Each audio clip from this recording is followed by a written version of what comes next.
Hello guys, welcome to NKL classes once again and my name is Naval Kishore Lodhi. आपने सबसे पहले तो मैं बेटा आप सबको एक चीज़ कहूँगा कि बेसिक वॉइस में कैसे सेंटेंसेस ट्रांसफॉर्म किए जाते हैं, ये मैंने आपको ऑलरेडी एक वीडियो बना दी है जिसकी मैंने आपको लिंक डिस्क्रिप्शन बॉक्स में दी है। आप इस वीडियो को देखने से पहले एक बार वो वीडियो अवश्य देखें ताकि आपकी अंडरस्टैंडिंग क्लियर हो सके। और आज हम पढ़ने जा रहे हैं बेसिकली कि किसी भी एक इंटेरोगेटिव सेंटेंस को आप एक्टिव वॉइस से पैसिव वॉइस में किस प्रकार से कन्वर्ट करेंगे और हमें क्या क्या चीज़ें ध्यान रखने की ज़रूरत होती है, क्या क्या इसमें एक्सेप्शंस होती हैं, ये सब चीज़ें पढ़ेंगे। लेकिन इंटेरोगेटिव सेंटेंस को समझने से पहले आप एक बार अवश्य जो डिस्क्रिप्शन बॉक्स में लिंक मैं प्रोवाइड कर रहा हूँ आप उस वीडियो को अवश्य देखें ताकि आपको इसके बेसिक्स कंसेप्ट पता लग जाएंगे और आपको इस वीडियो को समझने में भी बहुत हेल्प मिलेगी। तो चलिए आज का वीडियो स्टार्ट करते हैं। यहाँ पर आप देख रहे होंगे मैंने यहाँ पर एक टेबल लिखी हुई है। जितने भी स्टूडेंट्स ने अगर पिछली वीडियो नहीं देखी है तो उनका एक क्विक रिवीजन हो जाएगा और अगर देखी है तो आपका कंसेप्ट और अच्छे से क्लियर हो जाएगा। यहाँ पर देखें, अगर हम प्रेजेंट इंडेफिनिट टेंस की बात करें तो पैसिव वॉइस में इज एम आर का उपयोग किया जाता है हेल्पिंग वर्ब में।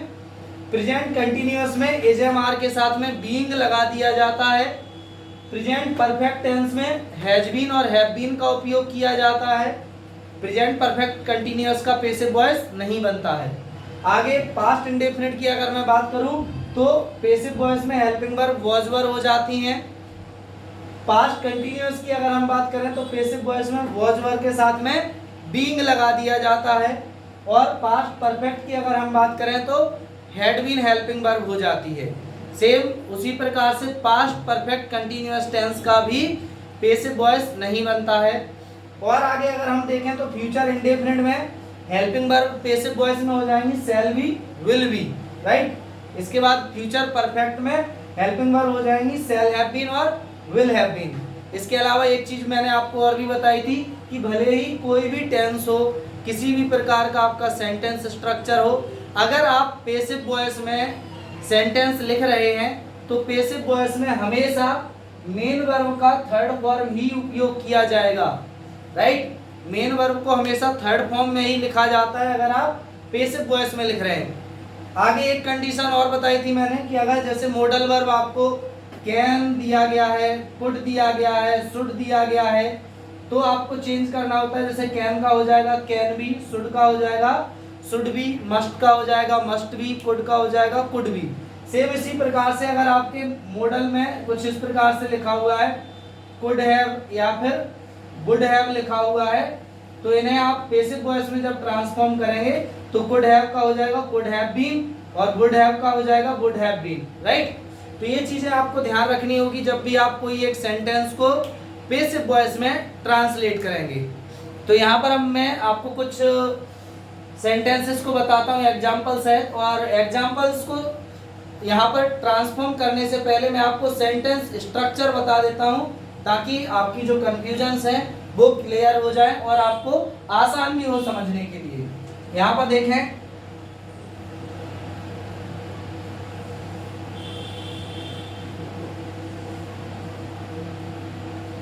सेंटेंस स्ट्रक्चर की हम बात कर रहे हैं वो भी तब जब आपको कोई एक इंटेरोगेटिव सेंटेंस दिया गया है। तो इंटेरोगेटिव सेंटेंस में आपका सेंटेंस स्ट्रक्चर एक्टिव वॉइस के लिए क्या होता है, एक्टिव वॉइस में सेंटेंस स्ट्रक्चर होता है क्वेश्चन वर्ड, उसके बाद में आता है हेल्पिंग वर्ब और उसके बाद में आता है सब्जेक्ट, इसके बाद में लिखा जाता है मेन वर्ब, उसके बाद ऑब्जेक्ट, इसके बाद एटसेट्रा वर्ड और लास्ट में आता है क्वेश्चन मार्क। देखो इंटेरोगेटिव में मैंने आपको अगर मैं बताऊं तो इंटेरोगेटिव में आपके इंटेरोगेटिव सेंटेंसेस और डबल इंटेरोगेटिव जिसे हम second type of interrogative sentences कहते हैं दोनों ही आते हैं। तो जब आप इसे पैसिव वॉइस में कन्वर्ट करेंगे तो पैसिव वॉइस में याद रखिएगा आपको क्वेश्चन वर्ड सबसे पहले लिखना होगा, राइट। उसके बाद में आपको लिखना होगा हेल्पिंग वर्ब और ये हेल्पिंग वर्ब का ट्रांसफॉर्म्ड पार्ट होगा। फिर उसके बाद मैंने आपको कल बताया था कि हमें सब्जेक्ट के स्थान पे ऑब्जेक्ट लिखना होता है। इसके बाद में लिखा जाएगा मेन वर्ब का हमेशा थर्ड फॉर्म ही आएगा, ध्यान रखना। इसके बाद में लिखा जाएगा एटसेट्रा वर्ड और उसके बाद में लिखाएंगे हम बाय के साथ सब्जेक्ट और सबसे लास्ट में आ जाएगा क्वेश्चन मार्क। याद रखिएगा, बहुत सी बार स्टूडेंट्स गलतियां करते हैं कि जब वो कोई भी एक सेंटेंस लिख रहे हैं, खासतौर से अगर वो इंटेरोगेटिव या डबल इंटेरोगेटिव में है, तो याद रखना बेटा हमेशा आपको क्वेश्चन मार्क यूज करना होगा। चलिए कुछ एग्जांपल्स देख लेते हैं। जैसे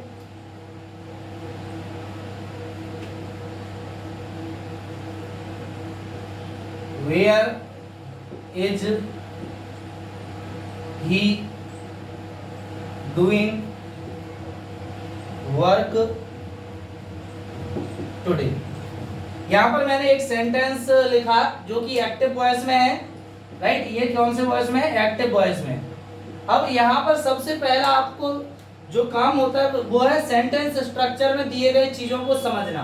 तो यहाँ पर वेयर क्या है? एक क्वेश्चन वर्ड है, राइट। इज है आपका एक हेल्पिंग वर्ब, ही हो जाएगा यहाँ पर आपका सब्जेक्ट, डूइंग हो जाएगा आपका मेन वर्ब, वर्क हो जाएगा यहाँ पर ऑब्जेक्ट, इसके बाद टुडे हो जाएगा टाइम जो कि एटसेट्रा वर्ड में आएगा, राइट। मैंने आपको बताया था एटसेट्रा वर्ड में प्लेस, टाइम, अगर कुछ एक्स्ट्रा डिस्क्रिप्शन या फिर एक्स्ट्रा डिटेल दी गई है तो आएगा। इसके अलावा हम एडवर्ब को भी कंसीडर कर लेते हैं।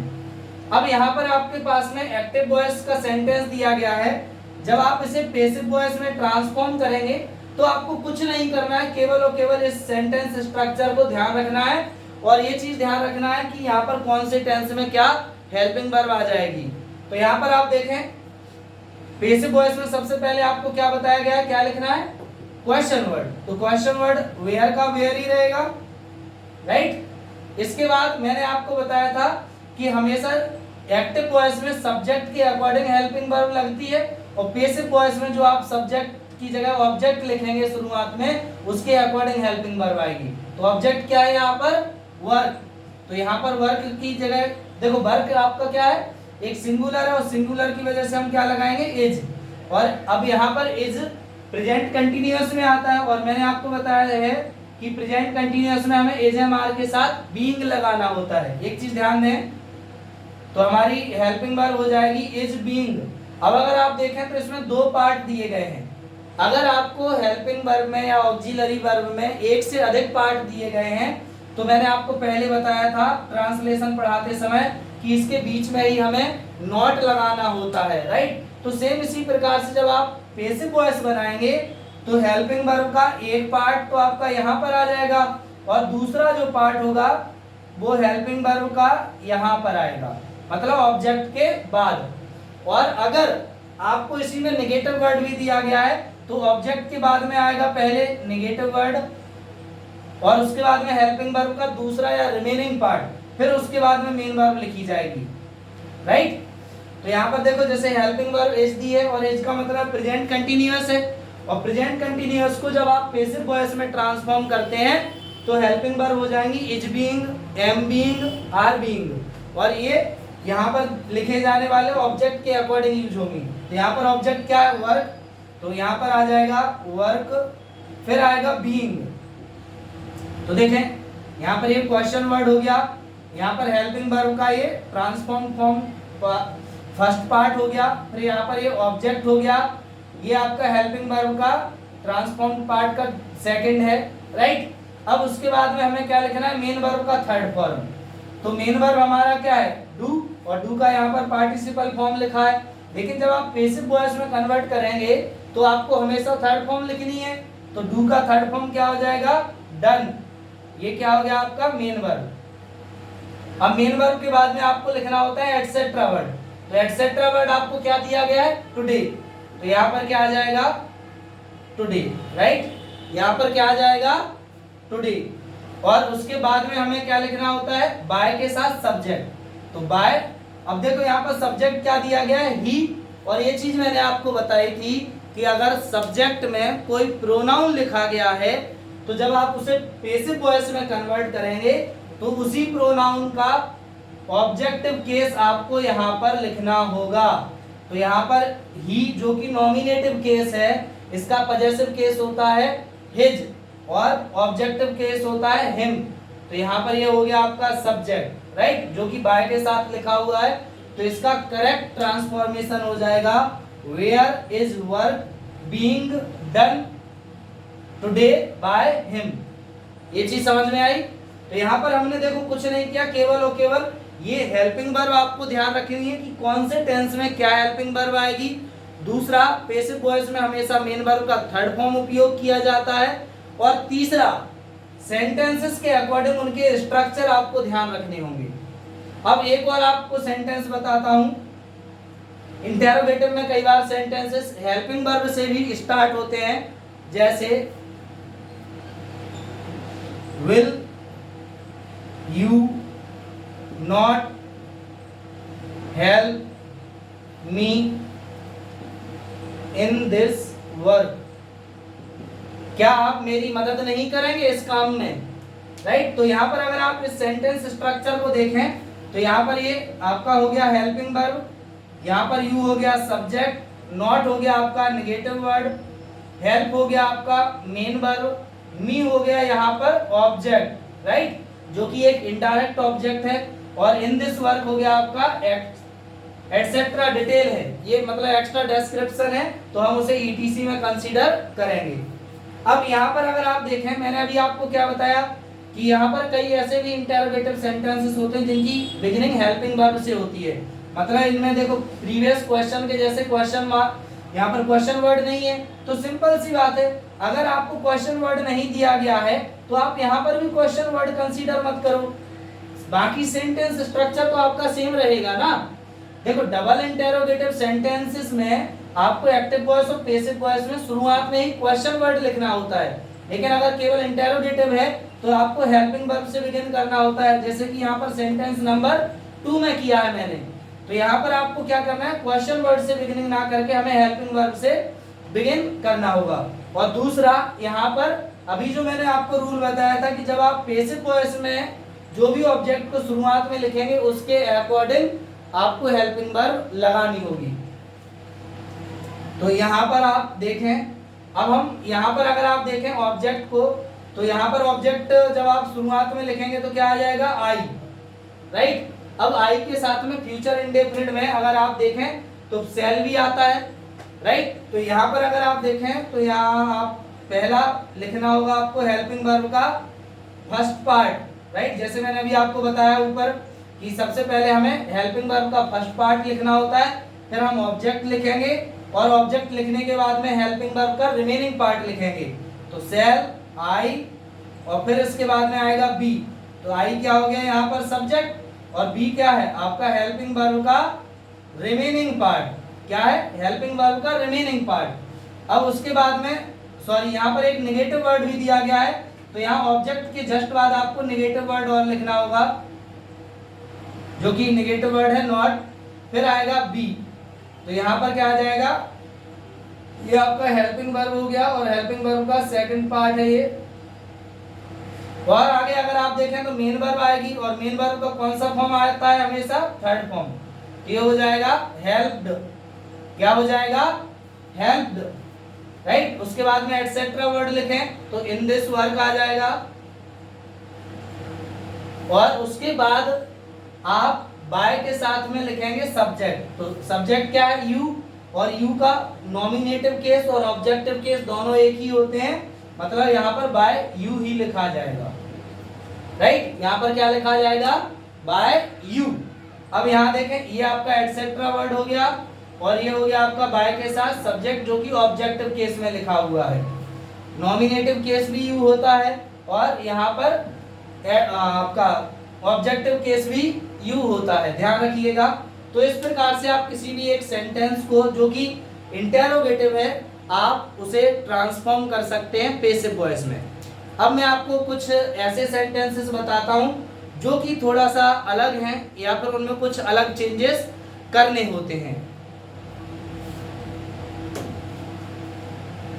राइट। मैं आशा करता हूं कि आपको ये दोनों ही सेंटेंसेस समझ में आ गए होंगे। चलो मैं आपको एक्सेप्शंस पढ़ाने से पहले आपको कुछ एक सेंटेंस की और प्रैक्टिस करवा देता हूं ताकि आप और अच्छे से इसे समझ सकें।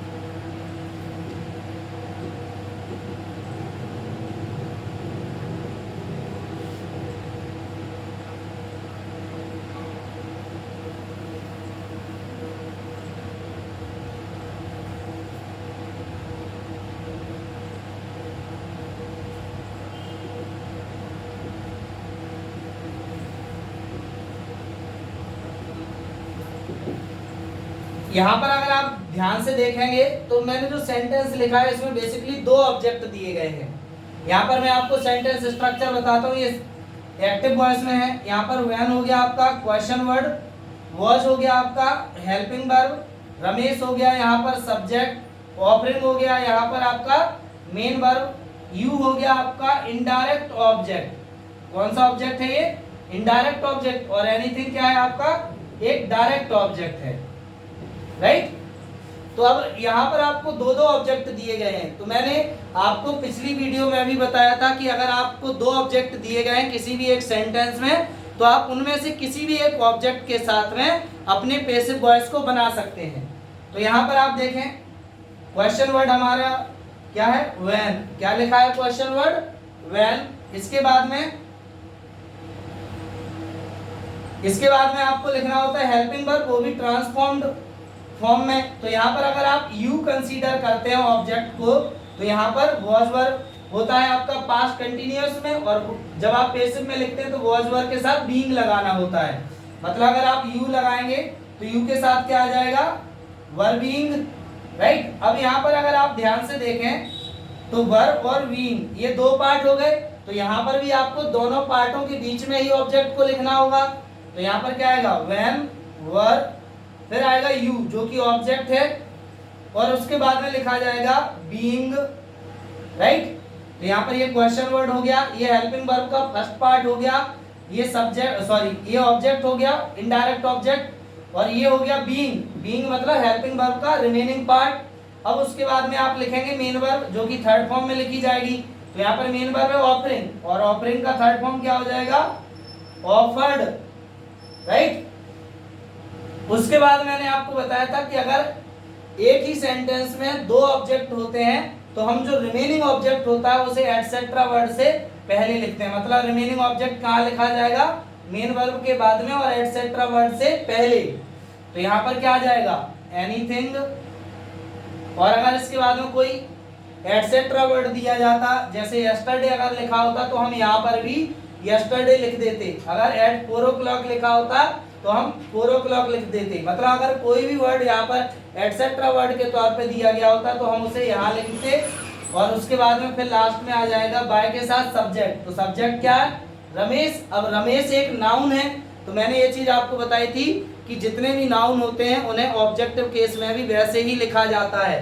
तो रमेश में कोई चेंजेस नहीं आएंगे, ये बाय रमेश लिख दिया जाएगा। और लास्ट में क्वेश्चन मार्क अवश्य आएगा, ये हो जाएगा when were you being offered anything bye Ramesh.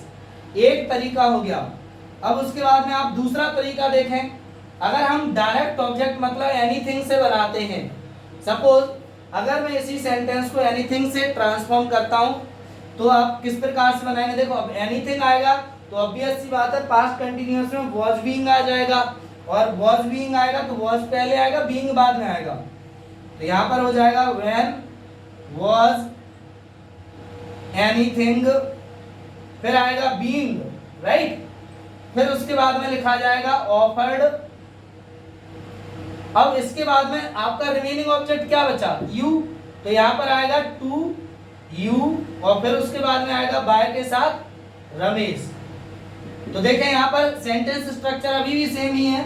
यहाँ पर हमने क्वेश्चन वर्ड लिख दिया, हेल्पिंग वर्ब का फर्स्ट पार्ट लिखा, फिर उसके बाद में हमने ऑब्जेक्ट लिखा, और उसके बाद हेल्पिंग वर्ब का रिमेनिंग पार्ट लिख दिया।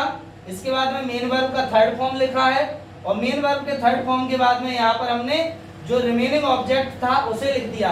अब यहाँ पर आपका एक क्वेश्चन बन सकता है कि सर यहाँ पर तो यू लिखा नहीं है, आपने यहाँ पर यू कैसे यूज किया।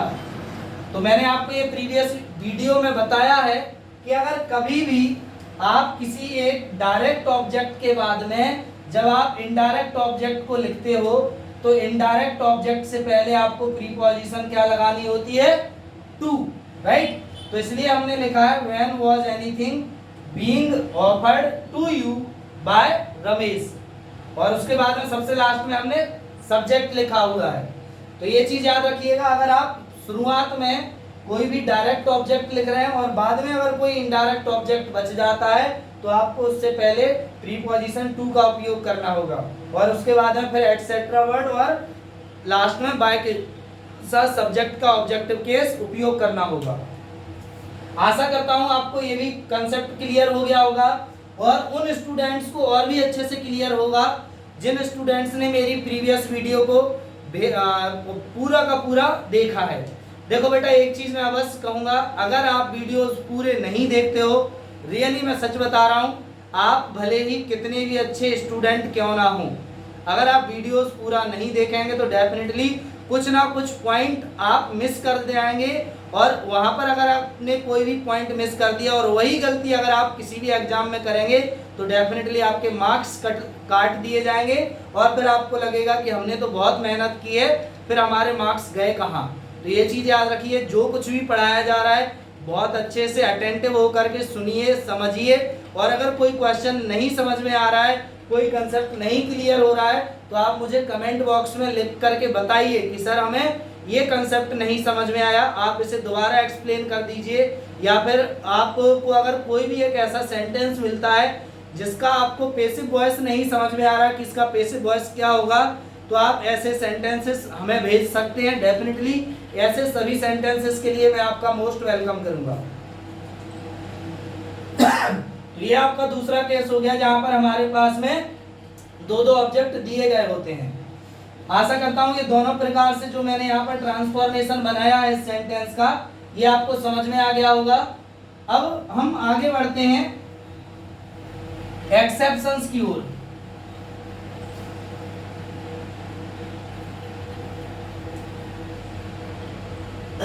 देखो, ग्रामर है और इंग्लिश ग्रामर में ऐसा कहा जाता है अक्सर कि इंग्लिश ग्रामर में बेसिक रूल तो लगभग सभी अच्छे स्टूडेंट्स को आते हैं, लेकिन एक्सेप्शंस केवल और केवल उसी को अच्छे से आते हैं जो कंटिन्यूअसली स्टडी करता रहता है, जो ज़्यादा से ज़्यादा प्रैक्टिस करता है। क्योंकि आप ज़्यादा से ज़्यादा प्रैक्टिस करेंगे तो ज़्यादा से ज़्यादा सीखेंगे, ज़्यादा से ज़्यादा नई चीज़ों को जानेंगे। इंग्लिश में कहा जाता है the more you practice, the more you learn, the more you understand, the more you develop, right. तो ये चीज़ें आपको ध्यान देनी है। अब चलो मैं आपको कुछ एक्सेप्शंस बताता हूँ। यहाँ पर जैसे आप देख रहे हैं कि हमने जितने भी सेंटेंसेस लिखे हैं उन सभी में ऑब्जेक्ट आया है। सपोज अगर एक ऐसा आपको सेंटेंस दे दिया जाए जिसमें ऑब्जेक्ट ही ना हो, देखो थोड़ा सा सुनने में अजीब लगेगा, लेकिन यस ये बिल्कुल पॉसिबल है।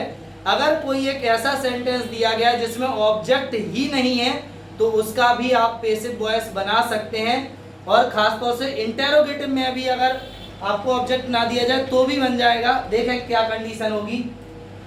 सबसे पहले इसे हम कहते हैं यूज ऑफ, सॉरी, इस प्रकार की जो कंडीशन होगी वो केवल और केवल एक कंडीशन रहती है। जैसे यहाँ पर आपको अगर क्वेश्चन वर्ड में व्हाट लिखा हो, एक चीज याद रखिएगा, अगर क्वेश्चन वर्ड व्हाट है मतलब WHAT, अगर क्वेश्चन वर्ड व्हाट है तो ऑब्वियस सी बात है कि उसमें डायरेक्ट ऑब्जेक्ट नहीं दिया गया होगा, क्योंकि जब आप क्वेश्चन वर्ड व्हाट को आंसर करते हो तो उसके आंसर में ही आप एक डायरेक्ट ऑब्जेक्ट को दे सकते हो। ये बिल्कुल पॉसिबिलिटी हो सकती है कि कोई एक ऐसा सेंटेंस लिखा है जिसमें व्हाट लिखा हो मतलब एज ए क्वेश्चन वर्ड और उसमें कोई ऑब्जेक्ट दिया गया हो, लेकिन मैं ये चीज बिल्कुल गारंटी के साथ कह सकता हूँ कि अगर ऑब्जेक्ट होगा तो वो इनडायरेक्ट ऑब्जेक्ट होगा, डायरेक्ट ऑब्जेक्ट नहीं होगा। और ऐसी भी बहुत सारी पॉसिबिलिटीज बन सकती हैं जहां पर डायरेक्ट और इनडायरेक्ट ऑब्जेक्ट बिल्कुल भी नहीं होगा, राइट। तो यहाँ पर मैं आपको दोनों ही केसेस बताऊंगा।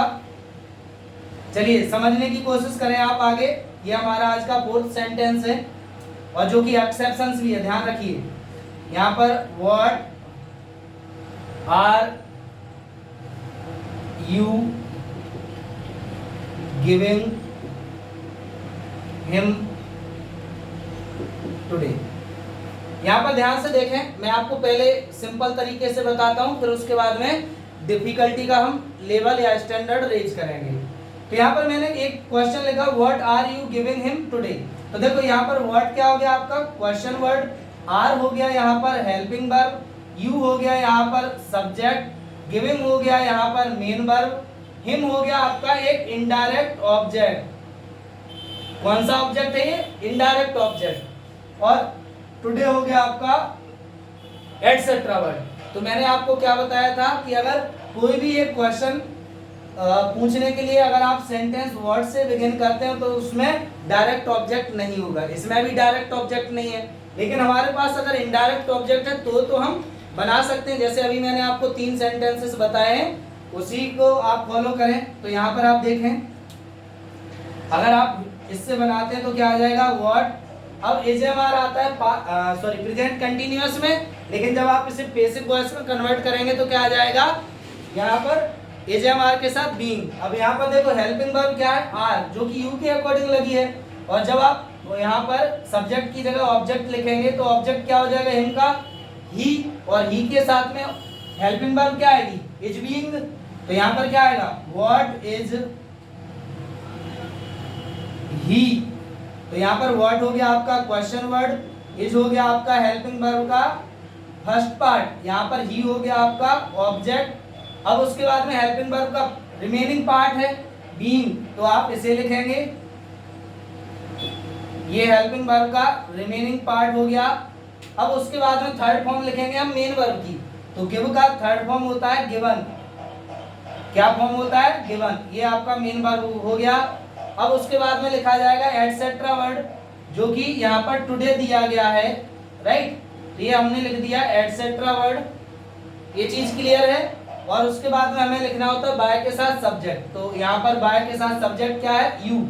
तो यू की जगह क्या आ जाएगा, यू ही आएगा, क्योंकि ये नॉमिनेटिव और ऑब्जेक्टिव केस दोनों में एक जैसा होता है। ये आपका हो गया सब्जेक्ट। अब यहाँ पर एक चीज और देखें, जैसे अगर यहाँ पर यू की जगह दे लिखा होता तो ऑब्वियस सी बात है यहाँ पर हम दे का ऑब्जेक्टिव केस क्या लिख देते, देम। ये कंसेप्ट भी आपको क्लियर हो गया, बाकी सब कुछ सेम रहेगा।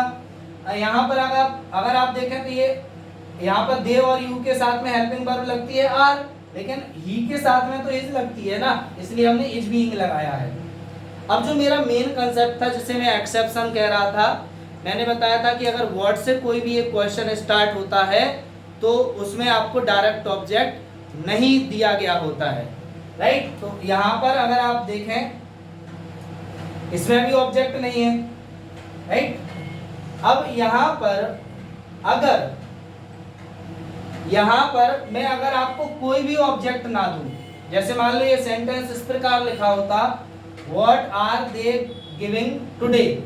तो यहाँ पर आप देखें question word, helping verb, subject, और उसके बाद में यहाँ पर हमने मेन वर्ब लिखा, और मेन वर्ब के बाद में डायरेक्ट एटसेट्रा वर्ड लिखा। अब ना तो इसमें डायरेक्ट ऑब्जेक्ट है और ना ही इनडायरेक्ट ऑब्जेक्ट है, तो आपको कुछ करने की जरूरत नहीं है। यहाँ पर आपने ऑब्जेक्ट रब कर दिया तो ऑब्वियस सी बात है यहाँ पर भी आप ऑब्जेक्ट हटा दो, तो इसका आपको पैसिव वॉइस क्या हो जाएगा, what is being given today bye them. मतलब अगर आपको एक्टिव वॉइस में सिंपल एक तरीका समझने की कोशिश करना, अगर आपको एक्टिव वॉइस में यहाँ पर ऑब्जेक्ट नहीं दिया गया है तो पैसिव वॉइस में आप यहाँ पर ऑब्जेक्ट ना लिखें, और बाकी की चीजें आप जैसे के तैसे लिखते जाएं, जैसे आपको सेंटेंस स्ट्रक्चर में बताया गया है। आपका जो ट्रांसफॉर्मेशन होगा वो बिल्कुल सही होगा। एक और मैं आपको क्वेश्चन की प्रैक्टिस करवा देता हूं तो और अच्छे से समझ में आ जाएगा। जैसे व्हाट डज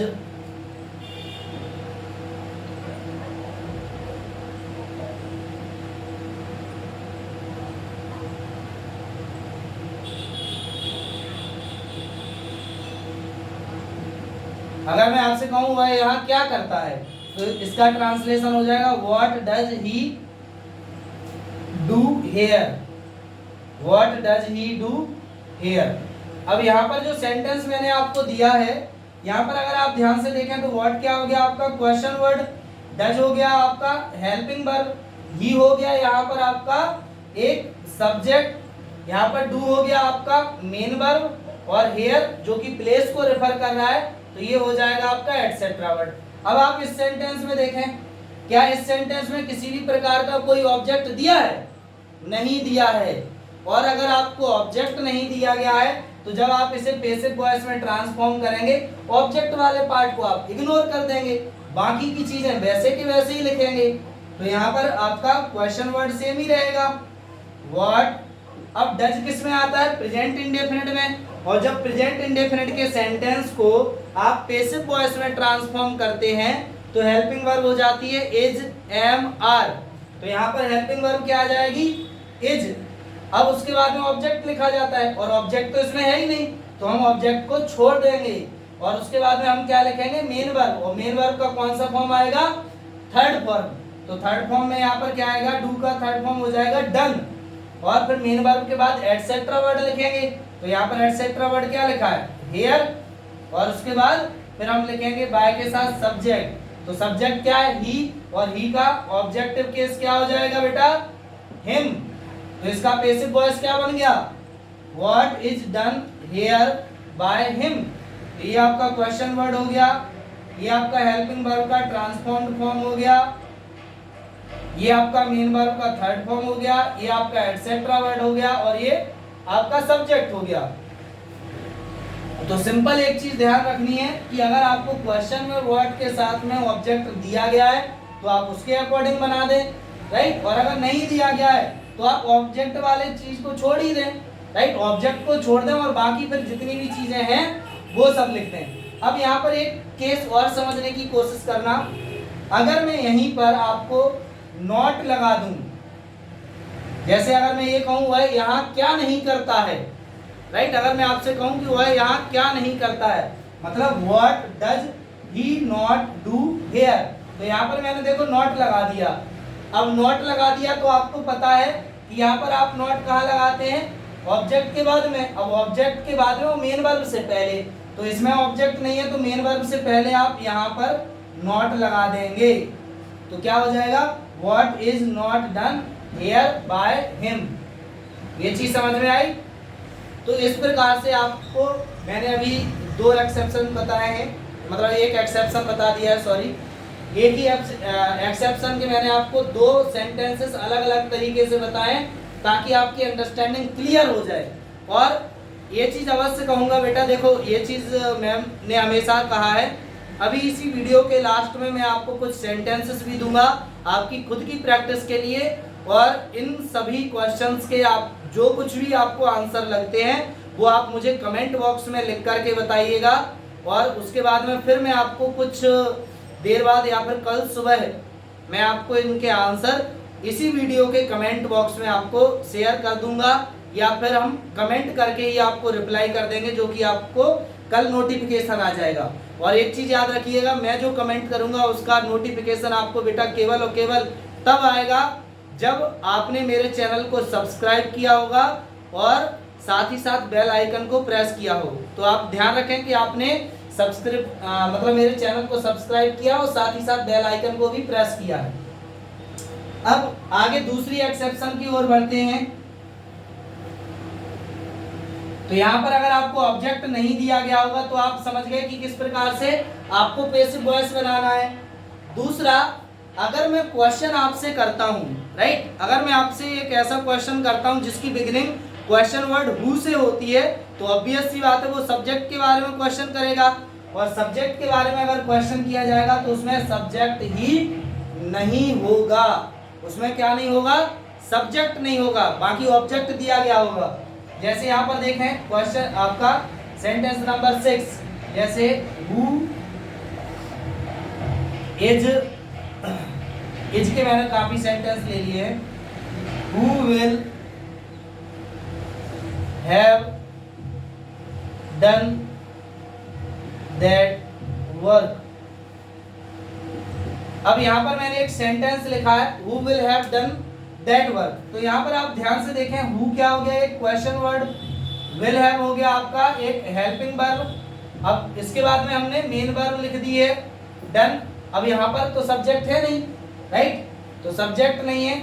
इसके बाद में यहाँ पर दैट वर्क हो गया आपका ऑब्जेक्ट। अब अगर आपको एक्टिव वॉइस में सब्जेक्ट नहीं दिया गया है तो सिंपल सा रूल यहाँ पर भी है कि यहाँ पर आप बाय के साथ लास्ट में सब्जेक्ट ना लिखें। मतलब यहाँ पर आपको जो बाय के साथ सब्जेक्ट होता है वो लिखने की जरूरत नहीं होगी। लेकिन एक चीज और भी आपको ध्यान देने की जरूरत होती है, यहाँ पर अगर आपको सब्जेक्ट नहीं दिया गया तो सब्जेक्ट नहीं लिखेंगे। लेकिन आप यहाँ पर अगर कोई भी एक क्वेश्चन में हु लिखा है तो जब आप इसका पैसिव वॉइस बनाएंगे तो इसे आप लिखेंगे बाय हुम। क्या लिखेंगे आप इसे, बाय हुम। अब उसके बाद में देखें आपके पास में दैट वर्क क्या है, एक ऑब्जेक्ट है और इसके साथ में क्या आएगा। अब यहाँ पर टेंस कौन सा है, फ्यूचर परफेक्ट। तो फ्यूचर परफेक्ट में shall have been, will have been helping verb होती है। तो यहाँ पर हेल्पिंग वर्ब का फर्स्ट फॉर्म आ जाएगा विल। तो ये क्या है यहाँ पर क्वेश्चन वर्ड, ये आपका हो गया हेल्पिंग वर्ब का फर्स्ट पार्ट। इसके बाद में आप लिखेंगे ऑब्जेक्ट। तो ऑब्जेक्ट क्या है यहाँ पर, दैट वर्क, ये हमने लिख दिया ऑब्जेक्ट, राइट। अब उसके बाद में लिखना है आपको मेन वर्ब का थर्ड फॉर्म। तो पहले से ही थर्ड फॉर्म लिखा हुआ है तो यहाँ पर आप मेन वर्ब का थर्ड फॉर्म लिख देंगे। अब उसके बाद में आप एटसेट्रा वर्ड लिखें। तो एटसेट्रा वर्ड नहीं है, सॉरी एक गलती कर दी मैंने। यहाँ पर देखो हेल्पिंग वर्ब थी विल हैव, राइट, और विल हैव का जब आप पैसिव वॉइस में लिखते हैं तो will have been, shall have been होता है। तो यहाँ पर फर्स्ट पार्ट आपका हो गया विल और उसके बाद आपने ऑब्जेक्ट लिखा तो ऑब्जेक्ट के बाद में हेल्पिंग वर्ब का रिमेनिंग पार्ट भी लिखना होगा, राइट। तो यहाँ पर रिमेनिंग पार्ट क्या हो जाएगा, हैव बीन, राइट। तो यहाँ पर हेल्पिंग वर्ब का रिमेनिंग पार्ट क्या हो गया, या सेकंड पार्ट क्या हो गया, हैव बीन। इसके बाद में आपका मेन वर्ब का आएगा थर्ड फॉर्म, तो डन। अब उसके बाद में एटसेट्रा वर्ड तो इसमें कुछ है नहीं, अगर एटसेट्रा वर्ड होता तो हम यहाँ पर लिख देते और उसके बाद में बाय के साथ सब्जेक्ट लिखा जाता है। अब इसमें तो खुद ही सब्जेक्ट नहीं है, अगर इसमें सब्जेक्ट नहीं है तो आप इसे यहीं पर छोड़ दें, राइट। ये आपका थर्ड फॉर्म हो गया। जैसे अगर मैं यहाँ पर सपोज इसी सेंटेंस में मैं यहाँ पर एटसेट्रा वर्ड दे देता टुमारो, राइट, तो ये सेंटेंस हो जाता who will have done that work tomorrow, मतलब कल यह काम कौन कर चुका होगा। तो यहाँ पर आपको क्या लिखना होता, why whom will that work have been done, और इसके बाद में ये मेन वर्ब के बाद एटसेट्रा वर्ड आ जाता है तो यहाँ पर भी आप टुमारो लिख देते और उसके बाद में क्वेश्चन मार्क लगा देंगे। तो ये सेकंड एक्सेप्शन हो जाती है इंटेरोगेटिव सेंटेंसेस में, जहां पर आपको हु से कोई भी एक सेंटेंस अगर एक्टिव वॉइस में दिया गया है तो उसे जब आप ट्रांसफॉर्म करेंगे तो पहले तो आपको हु को चेंज करना होगा बाय हुम में, और उसके बाद सबसे लास्ट में बाय के साथ सब्जेक्ट नहीं आता है। ये चीज ध्यान रखिएगा। ये सेकंड एक्सेप्शन थी इंटेरोगेटिव सेंटेंसेस के लिए। आशा करता हूं कि ये आपको समझ में आ गया होगा। चलिए अगली एक्सेप्शन देखते हैं।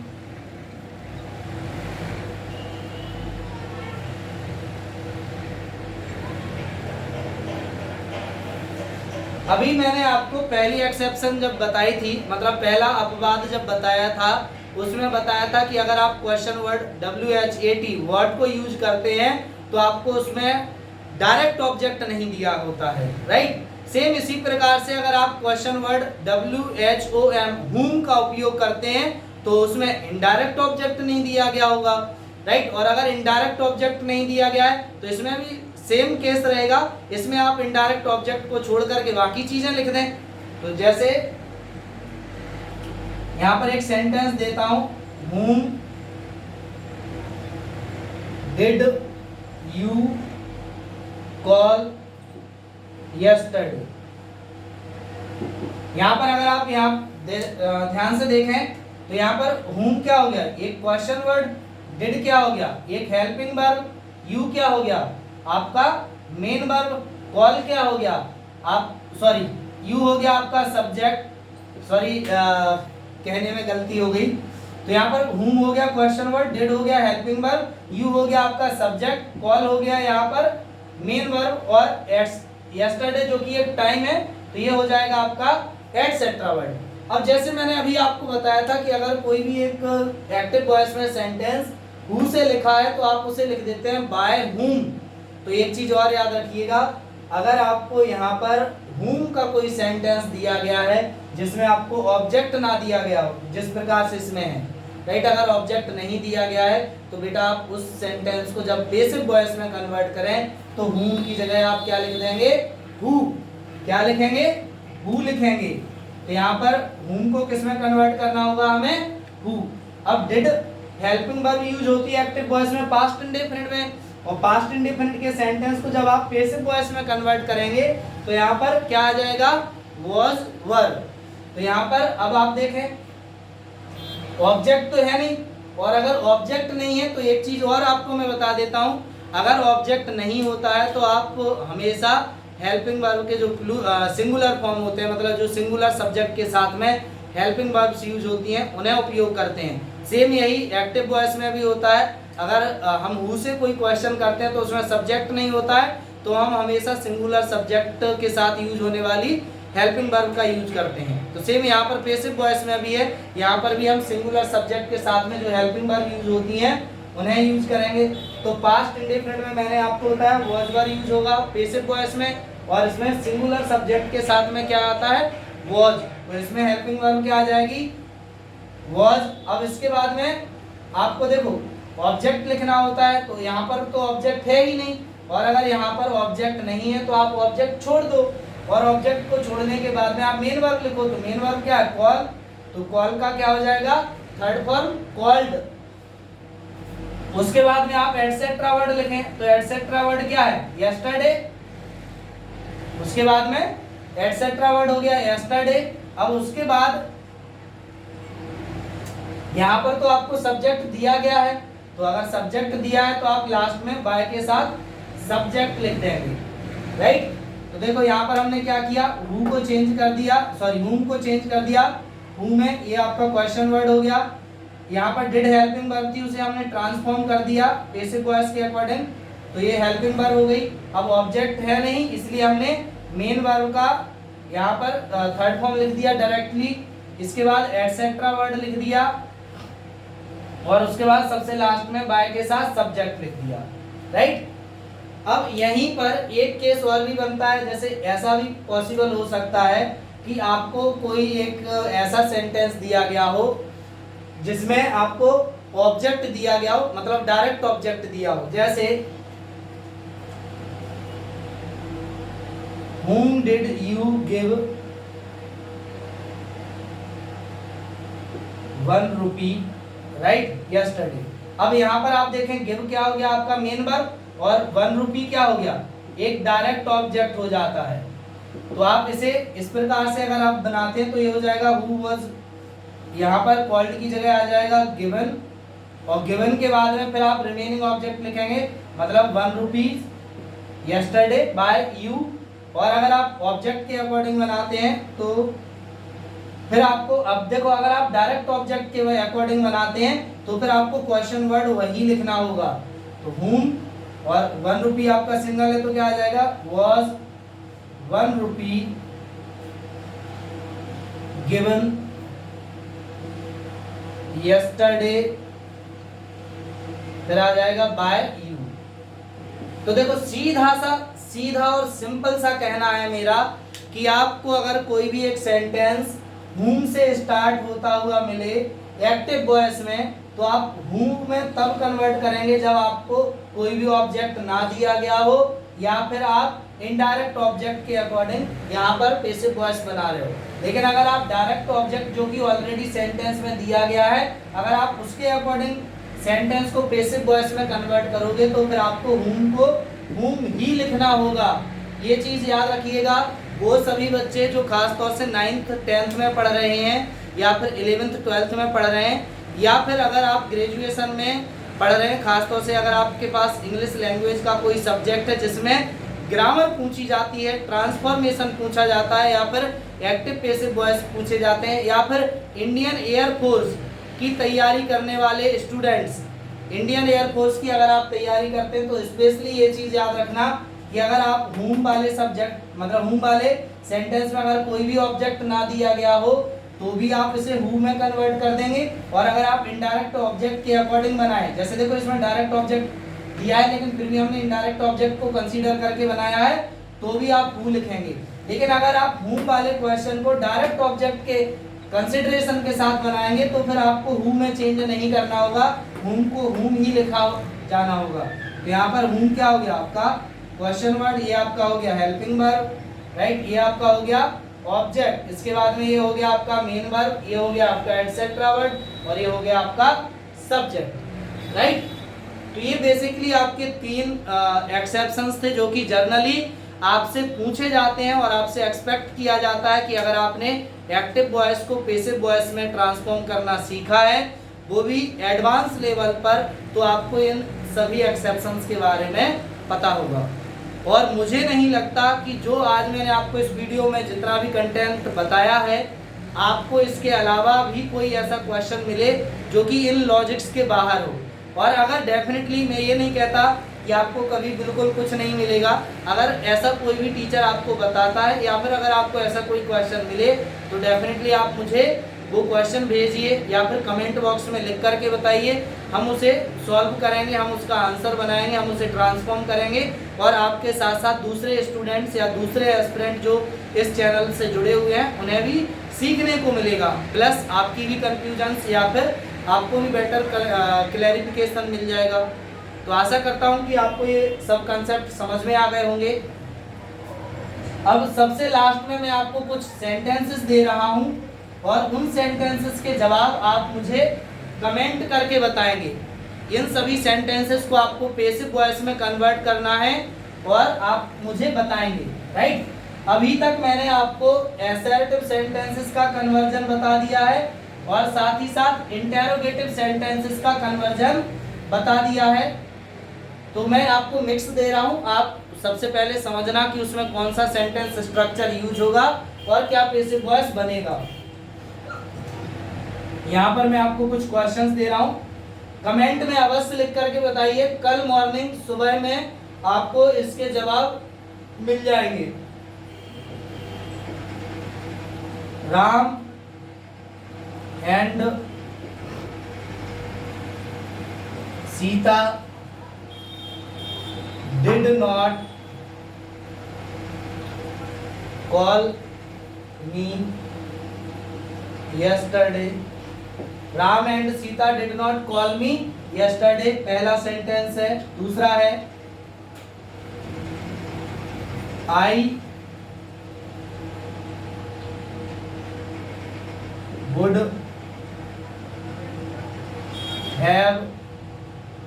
I would have given you something। इसके बाद में थर्ड सेंटेंस है she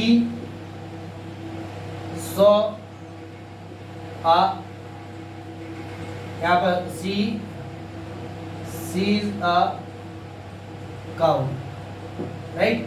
यहाँ पर स्पेलिंग में बता देता हूँ, ये SEES लिखा हुआ है, she sees a cow, right. इसके बाद में नेक्स्ट फोर्थ सेंटेंस है What will you tell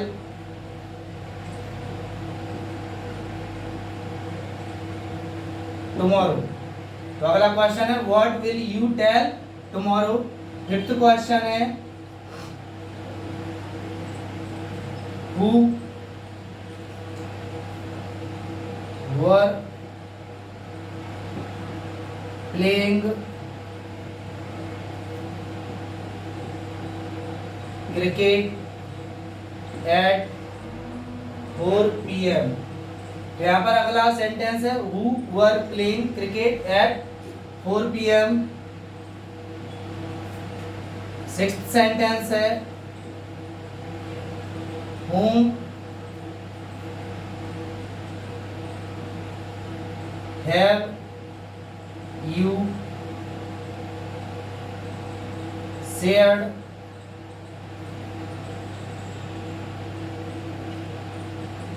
sorry इसे मैं थोड़ा सा चेंज करता हूँ हल्का सा whom have you told right. तो यहाँ पर अगला सेंटेंस है whom have you told। तो यहाँ पर मैंने आपको 6 सेंटेंसेस दिए हैं, इन 6 के 6 सेंटेंसेस के आप आंसर करें और कमेंट बॉक्स में लिख करके अपने अपने आंसर भेजें। पहला सेंटेंस है Ram and Sita did not call me yesterday. दूसरा सेंटेंस है I would have given you something. इसके बाद थर्ड सेंटेंस है सी सीज अ काउ। इसके बाद फोर्थ सेंटेंस है what will you tell tomorrow. इसके बाद फिफ्थ सेंटेंस है who were playing cricket at 4 PM। इसके बाद whom have you told right. तो यहाँ पर आपको 6 सेंटेंसेस दिए हैं, इन 6 के 6 सेंटेंसेस के आप आंसर करें, कमेंट बॉक्स में हमें लिख करके भेजें। मैं आपको कल मॉर्निंग 11 o'clock तक इसके आंसर प्रोवाइड कर दूंगा। बाकी अपना ख्याल रखें, आप अपने स्टडी कंटिन्यू रखें। और अगर आपने इस वीडियो को देखने से पहले प्रीवियस कल का वीडियो नहीं देखा था तो इस वीडियो की आपको लिंक डिस्क्रिप्शन बॉक्स में दी गई है, आप उस वीडियो को भी देख लें तो आपकी और अंडरस्टैंडिंग अच्छे से क्लियर हो जाएगी। पढ़ते रहिए, एक दूसरे की हेल्प करते रहिए और हैप्पी रहिए, हेल्दी रहिए। Thank you guys, keep sharing, keep subscribing, keep liking my videos if you really like the content. Thank you guys, see you बच्चा पार्टी।